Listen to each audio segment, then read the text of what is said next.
प्यारे दर्शकों, आज मैं आपको सूखी खांसी के बारे में बताता हूँ। सूखी खांसी क्या है? जिस खांसी में खांस के आदमी हाँफ जाता है, बलगम नहीं आता, उसको सूखी खांसी कहते हैं। सूखी खांसी का घरेलू इलाज और कारगर इलाज है सौंठ, पीपल और काली मिर्च। तीनों सम भाग लेकर, बराबर मात्रा में लेकर, कूट पीस के बारीक पाउडर बना लें और पतले मलमल के कपड़े से या पतली चुन्नी वगैरह से छान के उस पाउडर को किसी बोतल में सेफ रख लें। बोतल सूखी होनी चाहिए और एयर टाइट।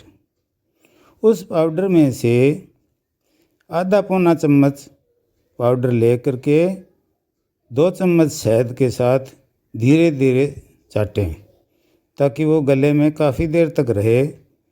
गले में काफ़ी देर तक रहेगा तो वो गुदगुदी होती है, जिससे खांसी उठती है, वो खांसी उठनी बंद हो जाएगी। ऐसा दिन में 2 या 3 बार कर लें।